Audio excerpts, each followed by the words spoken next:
जी viewer मैं यासिन शानी तुसीं वेखदे पे यूट्यूब चैनल शानी रसूलपुरिया।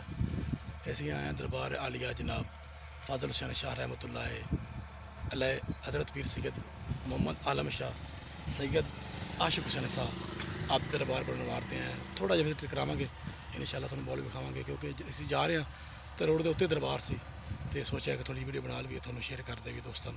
चलने वीडियो वाले आ देखो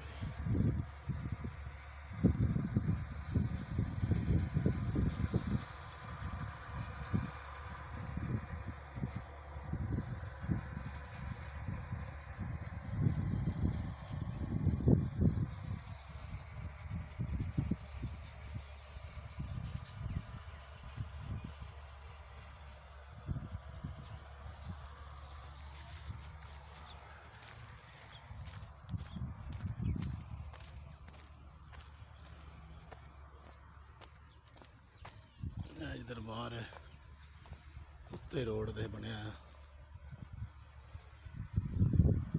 साईं वाला रोड से दरबार बनया जी।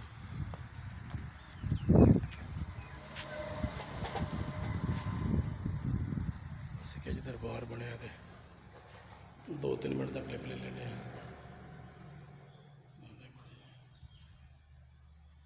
तन तनहा दरबार है जी।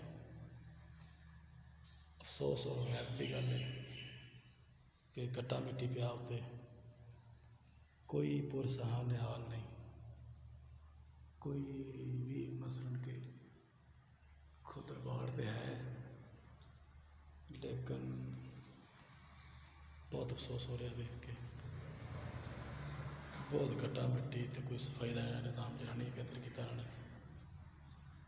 हुण भी गद्दी नशीन होने सजादा नशीन होने आते होने मिहनत करते होंगे, लेकिन जिन्होंने दरबार रोड के उत्ते तो कट्टा मिट्टी अक्सर पाया जाता।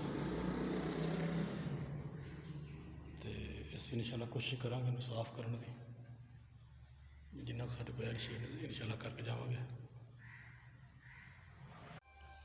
और जी हुण चेक करो असीं अपने तौर पर सफाई की है, साफ सुथरा माहौल बनाया तो साफ करके रख दिता है।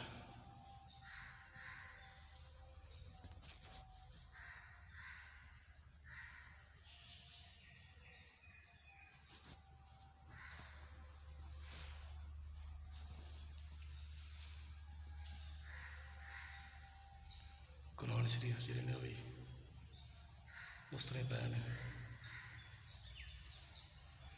3 डेरियां बनियां जी।